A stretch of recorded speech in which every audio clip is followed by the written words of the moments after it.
What's up, you guys? Welcome to today's video. As you can tell by the title, or maybe not because YouTube is weird, we're going to be talking about 21-year-old Muna Pandya, who was found dead inside of her apartment in Houston. And the way that they caught her alleged killer is that he was on a sugar daddy website.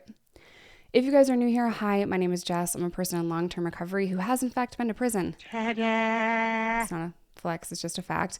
If you want to follow me on any other social media platform, TikTok, Instagram, Patreon, that's $2. It's only ever going to be $2. All of that is linked down below, as well as my vlog channel, my Facebook, Spotify, whatever else I have. All of it is linked down below. Without further ado, let's kick this thing off.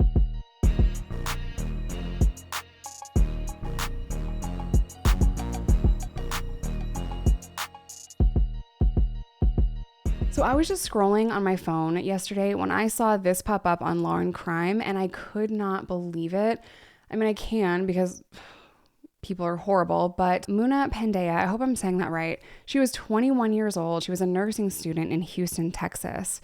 And this whole thing is so crazy. She was found shot multiple times. She was shot 3 times in the torso and 1 execution style round to the back of her head. They don't know a lot about the facts, but this is what they know so far. They know that she allegedly had a stalker a year prior.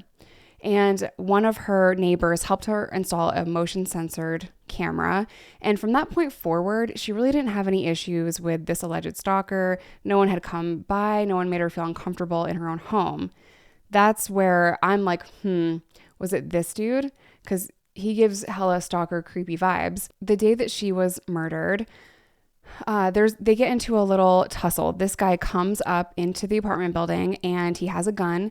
And he's like, let me in your apartment, let me in. And she's asking him, what are you going to do? What are you going to do? And they have this interaction. And that's where law enforcement thinks that there is a connection, that they did know each other somehow.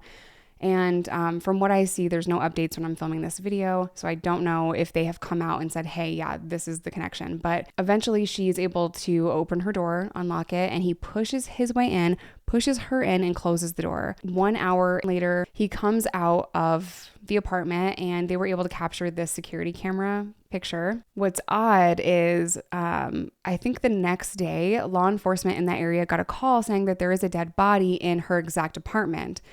That typically would come from either the killer or somebody that the killer confided in. Like maybe this guy, felt remorseful or felt bad in some way and wanted some kind of closure to it. Or he confided in somebody that was like, hey, I need to let y'all know something that happened.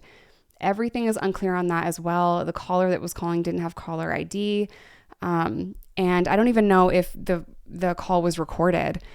If it was, then they could do a voice. They could look at the voice and see if it matches with the alleged killer who is in custody. They were able to get him into custody very quickly because they released his image from the security camera, and they had 2 calls. One call was saying, hey, I used to work with this guy. This is his name. And then another call came from someone else saying, it's been a long time since I've seen that person, but I immediately recognized him because he was on a sugar daddy website. So there's 2 things that could have maybe happened. Maybe they knew each other from a restaurant. Maybe they knew each other from a different kind of interaction. This was such a brutal way to pass away. Such a brutal freaking way to be shot multiple times in the stomach and then finally execution style in the head. Man, so there is a GoFundMe for her family because her family does not live in this country and they're trying to raise the money for her mom to come to the United States. I will link that in the description box down below. It's always easy to look at a situation and be like, oh, this is what should have happened. This is what she should have done. She should never have unlocked the door. She should have caused a huge scene. Yeah, of course, but when someone is holding a gun to you, we could all speculate all day long how we would react or how we would respond to someone holding a gun to our head. But until that actually happens, you don't know what you would do in that scenario. I'm also going to link my Amazon wish list. I have tons of safety things, pepper spray, like little alarms to pull on your keychain, things to get out of a car if you're underwater, all kinds of things I have linked there. But, it's very easy to say like, oh, just don't open the door for him. Why would she open the door? Because I already know I'm going to get comments like that. She probably opened her door to her apartment out of fear because he had a gun. At the end of the day, you just don't know how someone is going to act. You don't know if at any point in any situation, a robbery, whatever it is, if someone comes up to you, whether you know them or not, and they put a gun in your face, you have no idea how you would react. And I promise you, most people would comply and do whatever they say because no one wants to be shot. You know, most people are logical, and most people would be like, okay, yep, take all the money from the register, or yeah, take my car or purse or whatever it is, because, you know, those are material possessions, you know, and you can get them back. And in the doorway of your home, man, I don't even know. I don't know what I would do.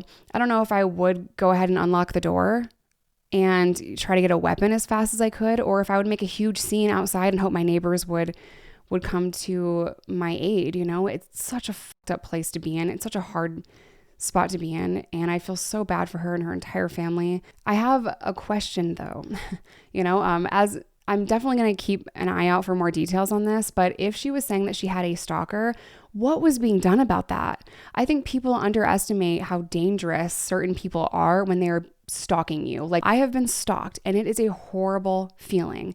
It is scary. It's constant too. It doesn't even go away. There are things right now in my life that I do differently because I was stalked by my abuser, and then because my abuser hired a private investigator to further fucking stalk me.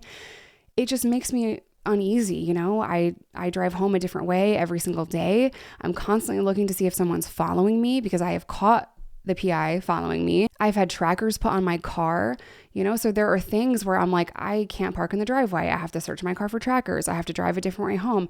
Having a stalker changes everything for you. It changes the way that you view the world. It changes the way that you move throughout the world. I really want to know if she filed a police report, if she went down that route to try to get some kind of protection from this stalker, and is it this fucking guy? That's what I want to know, and that's why I'll be on the lookout to see if I can piece together any more details. I'm going to be following law and crime, like I said, but man, this was senseless, tragic, completely unnecessary, and she was so young.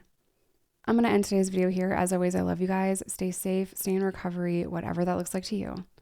Be careful, and I'll see y'all in my next one.